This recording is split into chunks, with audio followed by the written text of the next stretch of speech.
Жергесинде дегеле бардыгы эле өлкөлөрдүн бардык булуң бурчунда электр энергия боюнча проблема бар. Муну мен 10 күн мурда тапшырма бергенмин.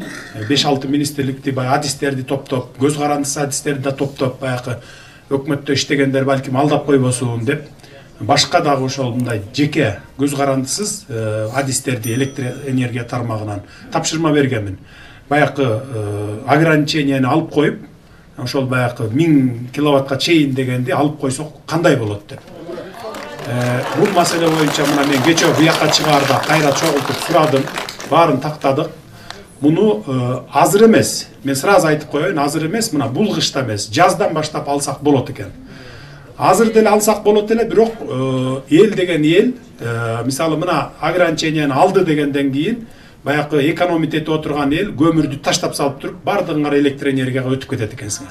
Анда уже трансформаторлор атылып, баягы эски араң иштеп аткан линиялардын баары күйөт экен. Трансформаторлор атылып кетет экен. Мына мен 10 чакта адис менен кеңештим.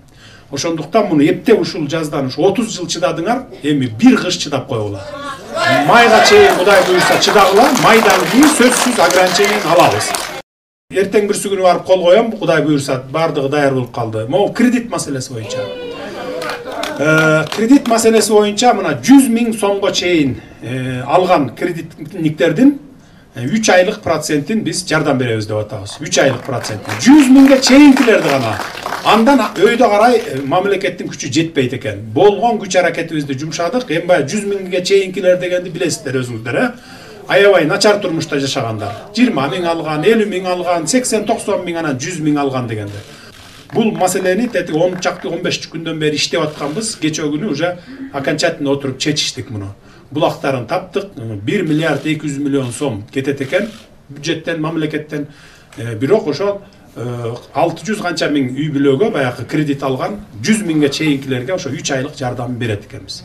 Анын эми токтом чыгат, токтомго көргөзө жазып коебуз. Банк менен жана финансовый компаниялар менен барып баягы чечишкенде декабрь, январь, февральныкын деп атабыз.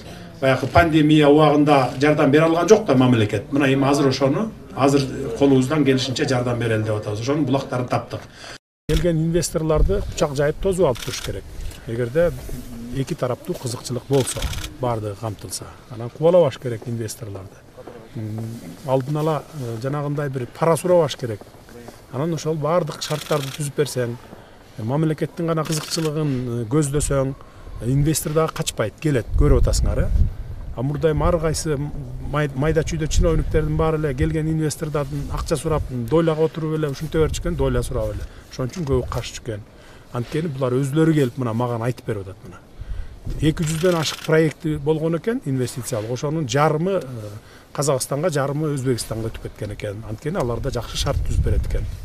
Биз дагы мындан ары жакшынакай шарттарды түзүп беришибиз керек. Ошого мына майда чүйдө чиновниктер силер тоскоол болбой, тескерисинче аларды чакырышыңар керек. Келгиле мына бизде эч кандай мындай пара суроо деген, бут тозуу деген болбойт мындан ары деп. Ушинтип мынакей ушундай чоң объектилерди салдырыш керек. Мектептерди жаңыртыш керек. Ар бир айылга мектеп салышыбыз керек. Ар бир айылга жанагындай социалдык объектилерди салып бериш керек.